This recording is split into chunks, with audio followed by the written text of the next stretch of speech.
town of Brindenford is in the midst of its annual street fair. Joy and merriment abound until calamity disrupts the celebration. Are rival gangs responsible?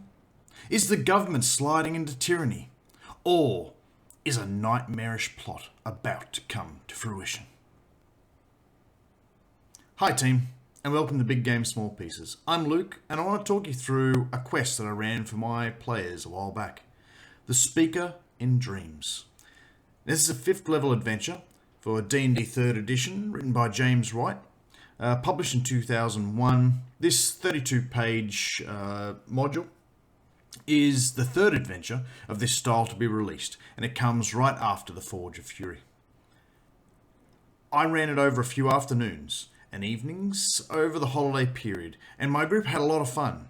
We did have to speed it up a bit at the second half of the adventure as we were running short on holidays, but the variety of encounters and my group's general mischief had us all looking forward to the next session.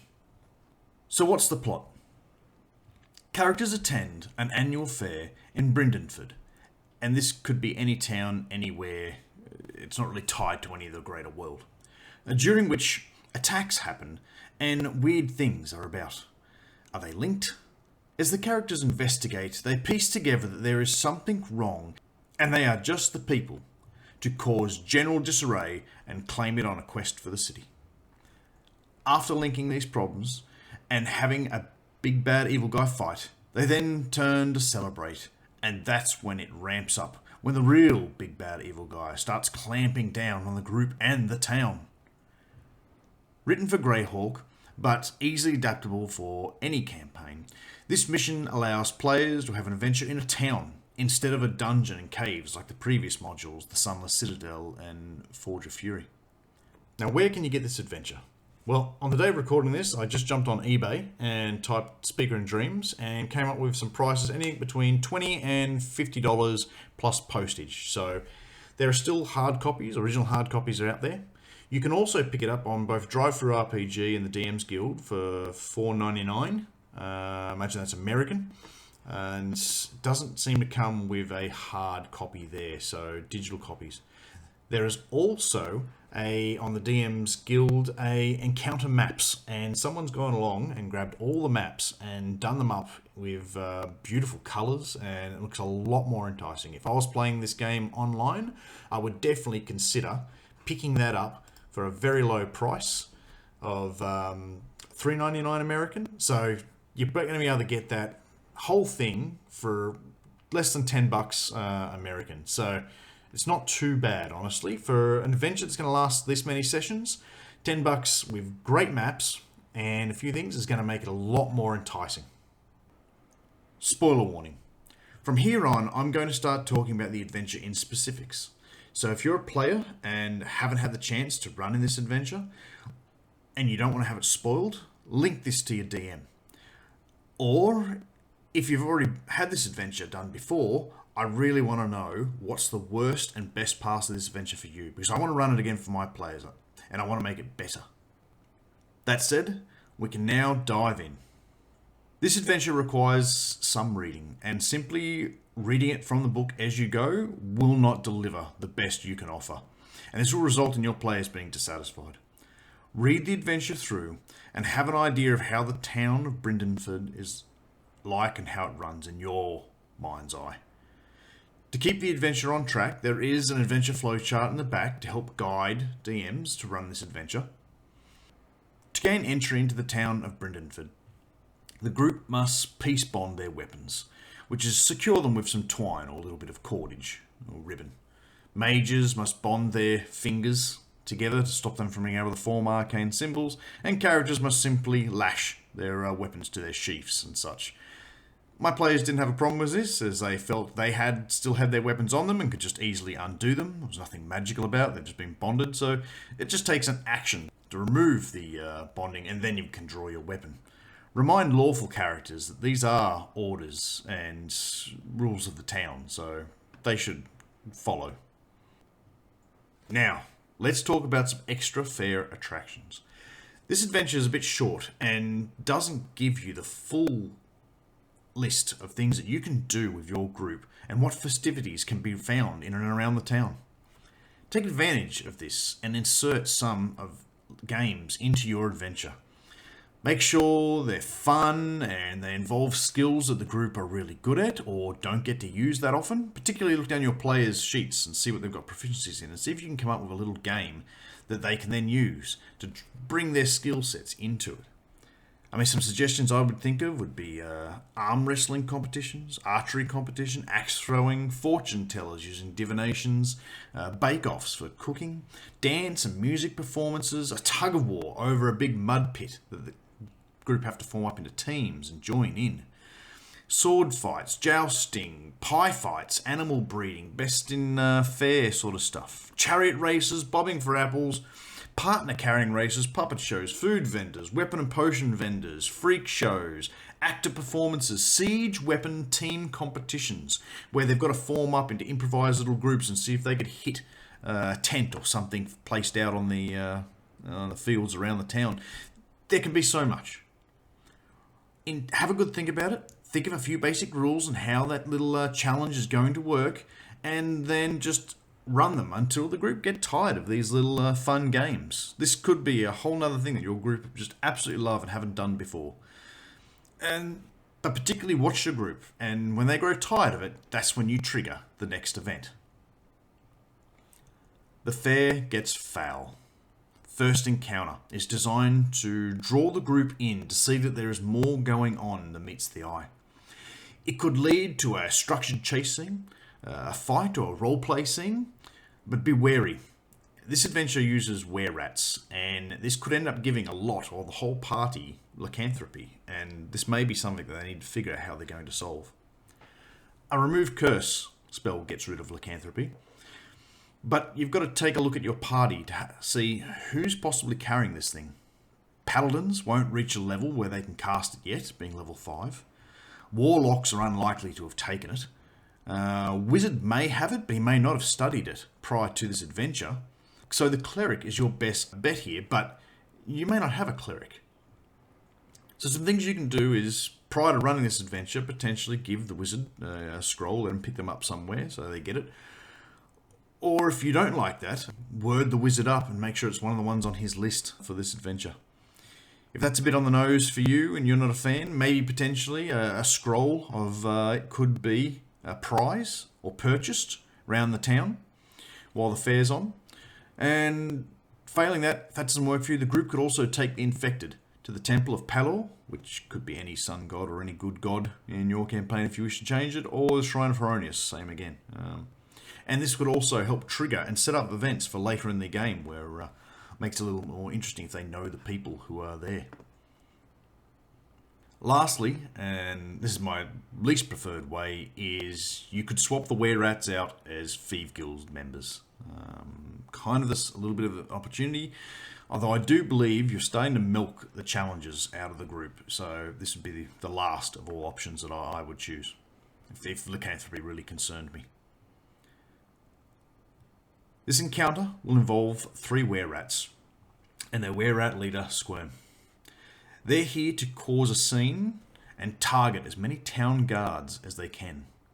Trigger this encounter when you see the characters starting to lose interest in some of the fair games, and have them hear screaming, lots of noise coming from a crowded street. Characters then have to fight their way through, and this could be a skill challenge or just DCs to progress themselves down the street as the crowd keeps fighting against them. Moving against the crowd could involve dex or strength-based things as carts are knocked over and passerbys are pushed to the ground and pushed through them. Perhaps a child is knocked out of a parent's arms and calls for help while the child is potentially about to get trampled. The characters might have to use things like persuasion or intimidation to part and move the crowd to save the kid or make room for themselves. Think athletic and acrobatic or creative use of spells and such to get the characters through. This could also be ran individually, so the whole group doesn't just move as one, but individuals could possibly move forward and thereby get to the encounter before others do. When you do get there, were-rats in both 3rd and 5th edition are a CR2, so you don't have to change much there. As for Squirm, he's a were-rat with levels in Rogue of about 3. I've skimmed through some of the books, and in Volo's guide, I can see that the swashbuckler stats are probably a good starting block, and then just add some lycanthropy traits. Now, this won't be a fight to the death, as the town guards were their target, and these group are not the town guards. So, once 2 or 3 of the dire rats, were rats fall, that'll probably be a good trigger for them to start bugging out. And this could become a running chase scene, which is not usually done a lot in D&D, but is used in a lot of other adventures. It could be a skill challenge, where the groups have to try and capture either one of the low-level ones or the leader of the group, and they could be running through all sorts of parts of town. Now, some differences for the chase scene are in 3rd Ed, where rats had a 40-foot movement speed, where in 5th Ed they're back down to 30 with most other players. So even when they're double moving to flee around buildings and running to climb and hide and get onto roofs, which could lead to a rooftop chase, they're still heading back at about the same speed your players are. So you're going to have to throw DCs and challenges for the group to try and climb over boxes, push through the thin alleyways, and run through that the were-rats are skilled at and know the streets quite well. So they know how to run through these things and get about, and even have potentially even set up a few to slow them down. They could also duck into the sewers, or as I said, run across rooftops. This could be a hell of a chase scene. Now, with luck, the group have captured, healed up a wounded, spoke with dead, or chased them down to the Belltower. If it's one of the ordinary were-rats, they're not going to get much out of them other than they live in the Belltower through intimidation, persuasion, and deception. If it's the leader Squirm, he's got a little bit more and can tell them about the Blessed in the bookshop or the were-rats in the Belltower. The group can also investigate around town if they happen to miss everyone or are after more information before they decide to just go blindly to a bell tower or a bookshop. This will allow the players some persuasion, investigation, deception checks to hunt down knowledge around the town to see what rumours and things they can pick up. Now, some of the existing rumours are the captain of the guards went last missing in the marketplace. A large amount of blood has been found in South Spur, but no bodies. A horrible laughter can be heard in West Hill, and that there are rats seen around the bell tower. Now, with this dropped, this gives players potentially, and how well they did on their checks, different ways to go and ways to advance themselves to whatever they can get out of this mission. The marketplace. Asking around the marketplace will lead them to a dwarven smithy, who will point them to a bell tower if convinced that the group are friendly. Grimlock Raid. South Spur investigations from the Blood lead to a Grimlock attack happening to some street performers, tracking them back to the warehouse for a confrontation with the big bad evil guys 2IC. This challenge here will lead to some Grimlocks using darkness on the group to fight in. This has no real link in continuing to the adventure moving forward. And ideally the characters get pointed towards the bookshop from here.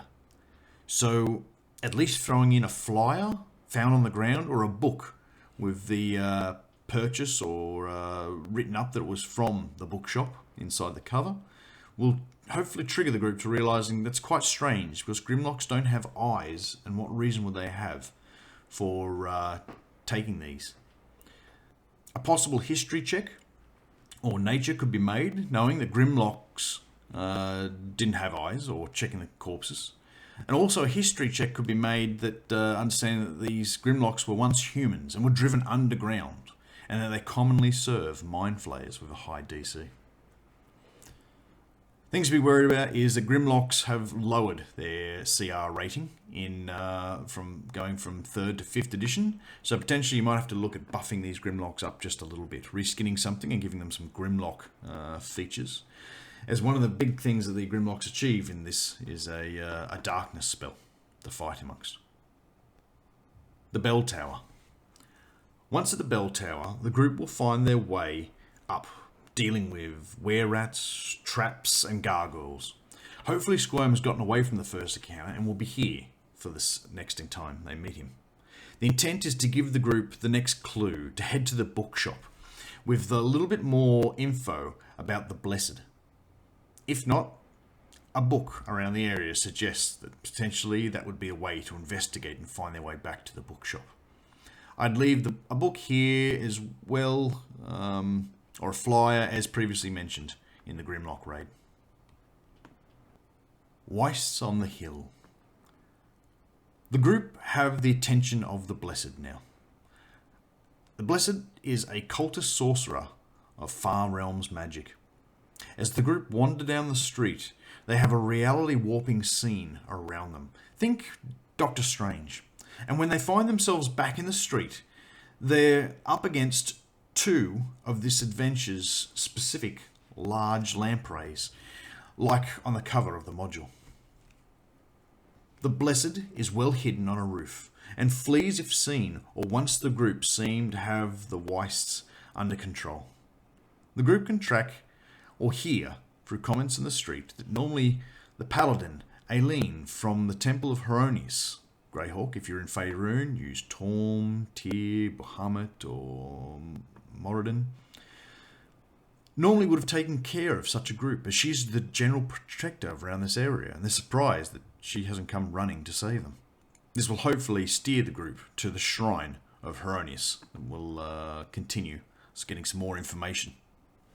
For the Wystes, we're going to have to make some changes, as they've only got a 3rd edition stat block. I'd keep them huge. The HB is about right, at about 47 for a group like this. Their speed is slow of 10 feet, so the AC probably needs to be lowered though. From 18 probably down to about 15 or 16, depending on how combat oriented your group is. 7 attacks is probably a bit much at +5, so I would drop it down to 3 attacks at +5, say. And the damage of 1d4 +6 with a 10-foot reach is probably about right. Blind sight and acid immunity is probably fine to keep them, and the saves of Con +6, Dex +2, Wiz +4, and Perception of +4 is probably okay. The alertness feat I would consider giving to compensate for some of the things that 3rd Ed and 5th Ed don't translate well. So a +5 of the initiative, and attackers have no advantage from being hidden, works really well for these creatures. 2 of them could be quite a challenge, but ensure that there are people in the streets, carts and buildings to climb and jump around, windows to dive through and get out of the way and fight from inside a building. Add a well and other things that a normal city would have, barrels, drain pipes, crates. Give them some options to run across roofs and jump off and dive onto the thing and try and ride it. It's adventure and high fantasy, so why not? Let them have some fun. So hopefully you've triggered the group to go and want to go have a look at the shrine and why the paladin shouldn't have been around, or maybe the paladin could help heal them or do something, join their party. So try and steer them that way. This will lead us to a cry in the mist.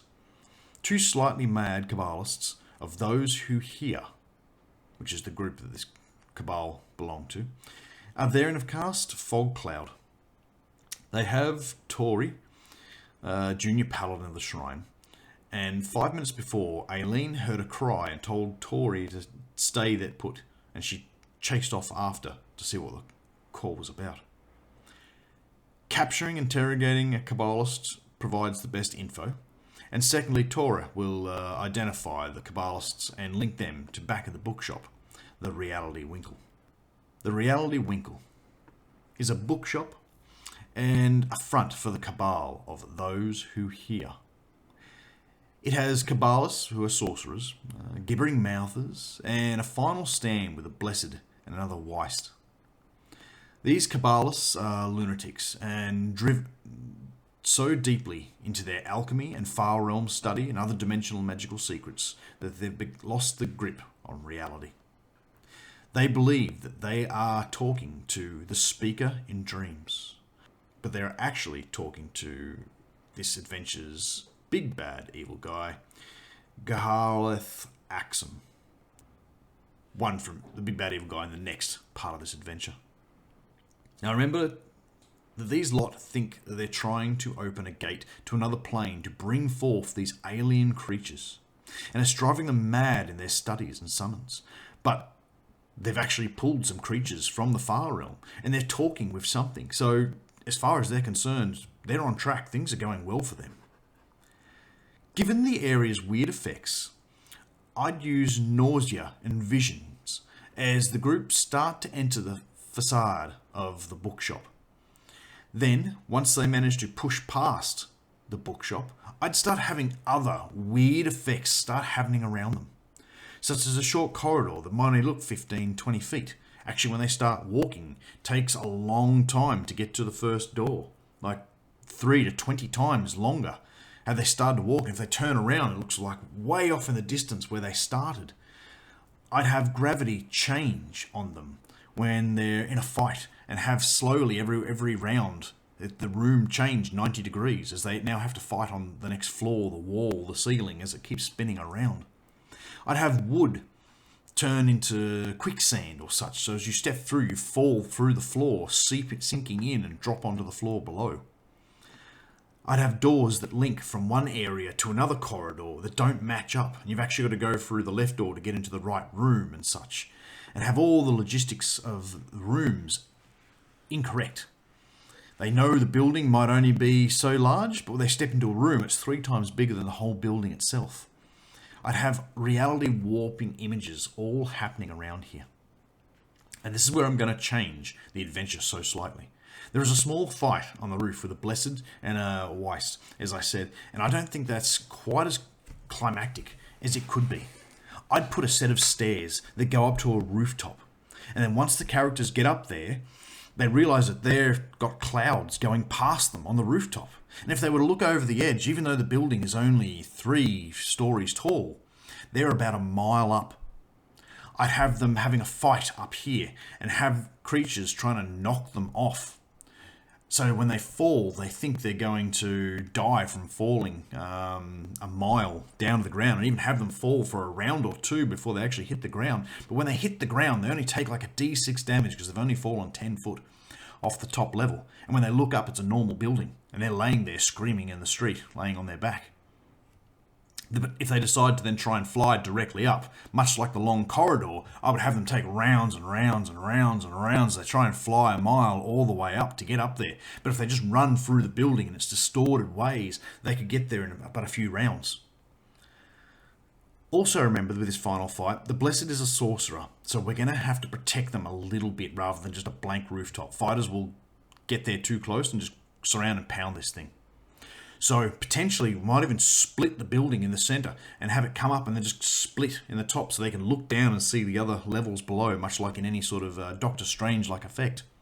This will put a gap between the two of them that people are going to have to fight across and use ranged attacks. Have some of the floor or something come up, or some crates stacked on the roof for the Blessed to hide behind, take cover using their spells, while the Wystes goes across and tries to attack the group. This will give it a little bit more fun, a little bit more distance, or even potentially have some floorboards mapped so if you step onto them, they sink like on the I've selected privy, and you fall below to the next level below, and then you've got to run back up to the rooftop again.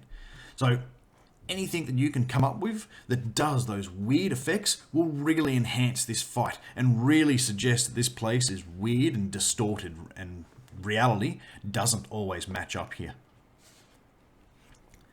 Now, for the completion of part 1, the group have finished the fight with the Blessed and have destroyed all the evil in the town. They've gotten rid of the assassins who are killing people, and they're having a wonderful time. And all the shop merchants and townsfolk have gotten wind of this and are putting on a big celebration for the night's feast. They shower them with praise, and there's food and drink aplenty, as the characters get to enjoy the night and get toasted for what a good job they've done. And it's at the completion of this, when they stumble out in their drunken states to head back to where they're staying for the night, is when the part 2 of the game continues and assassins try and take the group. Now, if you're using milestone experience leveling, you should be considering about leveling them up sometime round about now. Either at the celebrations, so they can go into the next part as level 6, or it may take them a while to get to the night to rest if you're needing a long rest or time for them to level up. So you're going to have to look at how you're going to sneak in the level up here, as I would just personally give it to them during the celebratory period, and then we move into that night's encounters. So now we move into part 2 of this adventure, and it starts as the group are leaving the Stony Gaze Tavern and are heading back to where they're staying. There's a small map given to us here, giving us encounters and where they start with, but it doesn't give a lot of directions to where they're kind of going. So you're going to have an idea in mind as to where they need to go, and it's up to the characters to navigate through this small section of the city and get themselves there. The encounters they have could be ogre mages, grimlocks, assassins, rogues, cabalists, evil clerics. There's a fair few here to be done, and by all means, change them up to suit what's happening in your storyline. When they do finally get through that encounter, which can vary in difficulty, and if they've been drinking or whatever they've been doing, they finally get to the Speaker in Dreams, which is when they do go to sleep, they are telepathically connected by the Speaker in Dreams, which is Gareth Axum, the Mind Flayer. Trumpets Sound. In the morning, the group are woken by trumpets bellowing that everyone is to go up to the keep as the Baron is about to make some declarations.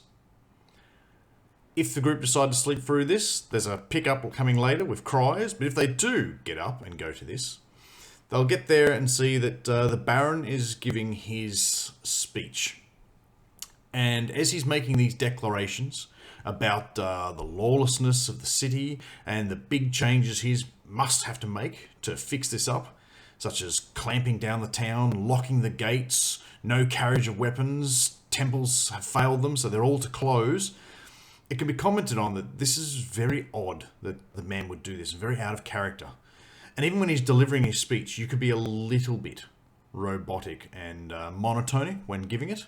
So not to dead giveaway that someone's controlling him, but it could potentially allude to, and then you could roll later for a history or knowledge check to remember that did come off as very robotic and controlled. So it could be something that's revealed later, but at least hinted on here. There's a dark, shadowy figure standing behind the Baron when he's making these declarations, and it would potentially take a spot check to spot him. Think of distance, think of this person standing in shadows in a cowled hood, standing back, so they might just see that there's a figure. Don't let them know that this is the Mind Flayer. The other one that can be spotted on another rooftop is the Ocelith, or Bone Devil. Now, 3rd Ed, Bone Devils were CR 6, and in 5th Ed, they're CR 9. So you might have to think about employing it slightly different to the way the book suggests. I mean, you could either lower the hit points by about 40-50 and drop the AC to 17 and keep the rest kind of the same.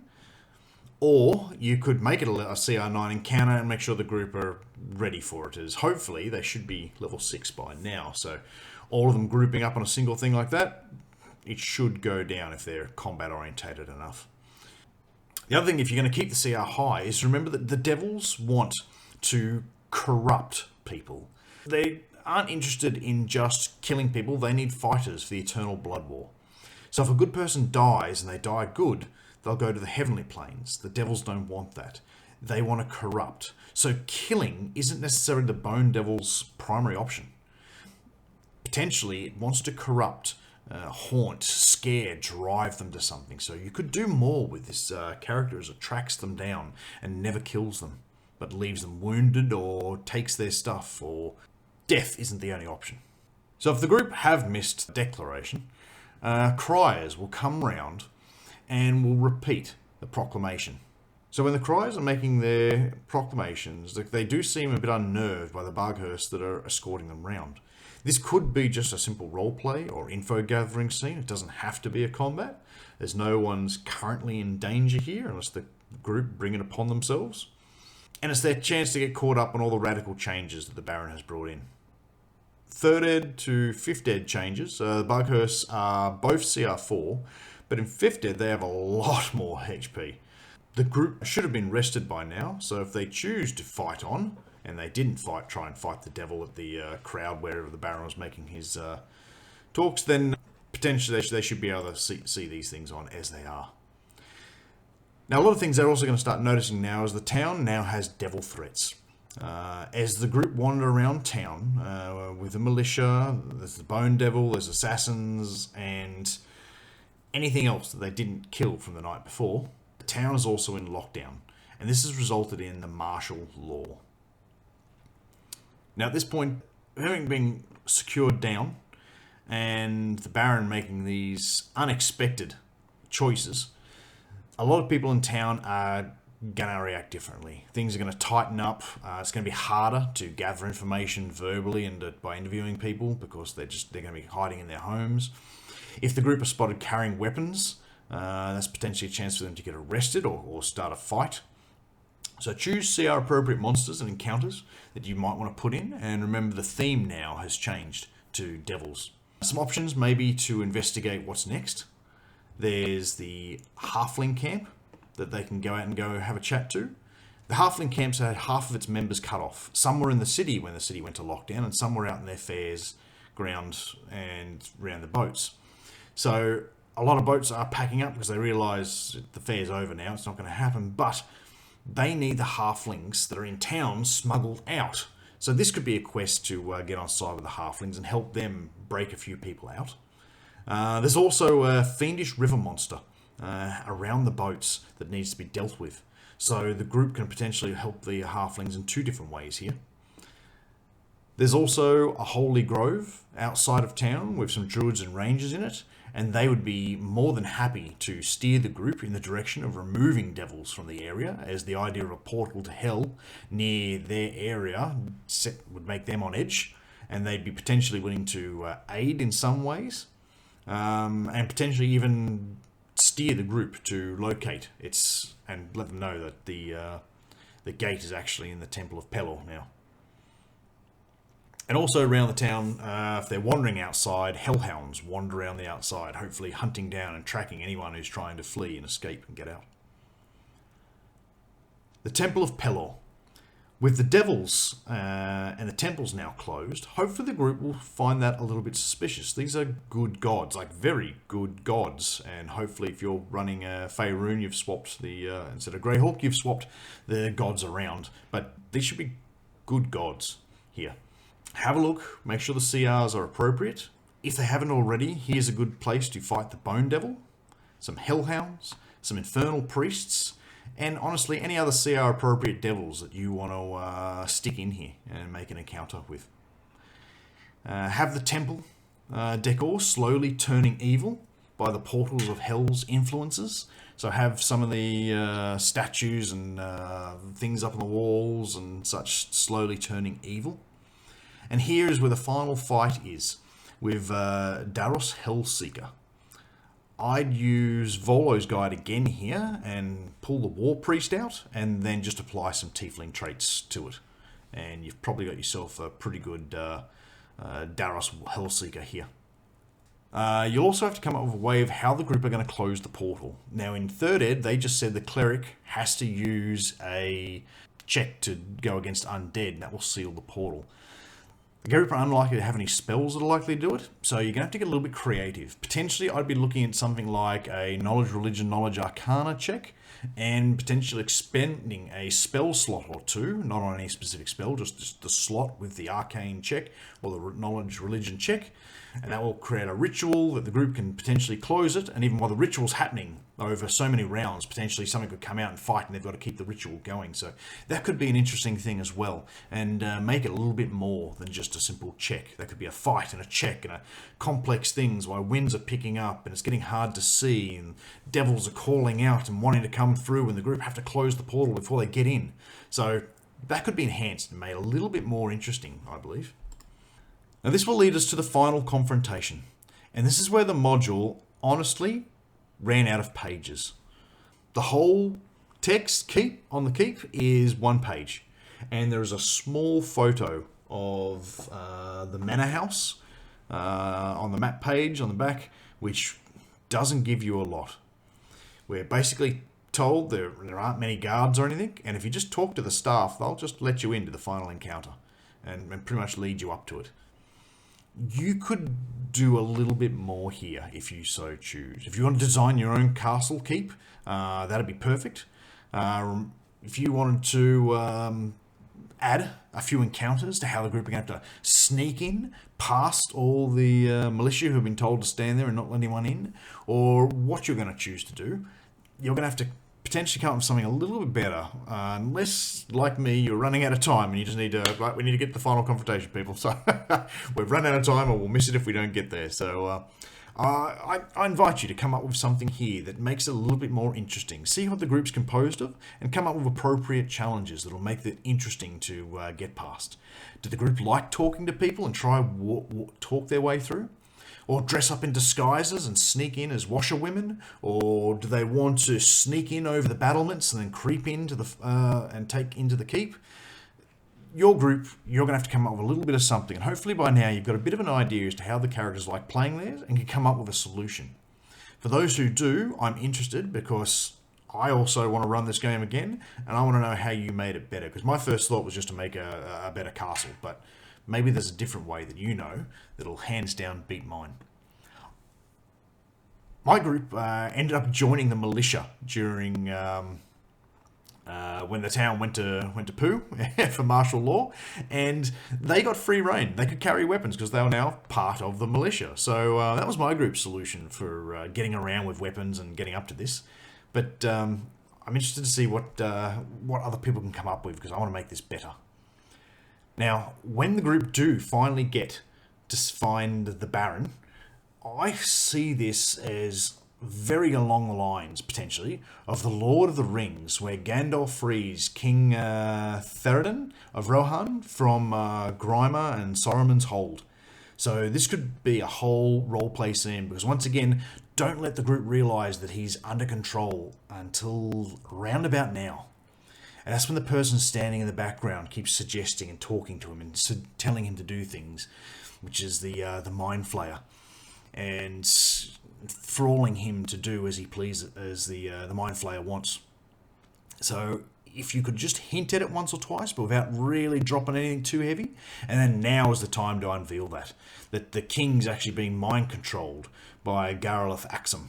Now with this fight, another good one to do is to have him have an illusion spell covering him up to make him look human until it's broken, and potentially the same as the Ogre Mage as well. Once it is revealed, the Baron, let's see if I can have an attempt at saying his name, Euphemes, is not in control of himself. The Mind Flayer stats are pretty fine for this Mind Flayer. This potentially is probably the first time they've come across a Mind Flayer, so that's pretty good. But I noticed in 5th Ed we don't have stats for an Ogre Mage like we had in 3rd Ed, so I just used the Oni stat block. The picture's pretty much the same as the miniatures we've been playing with for a few decades now, so that's an easy transition. So this will potentially provide a really difficult battle.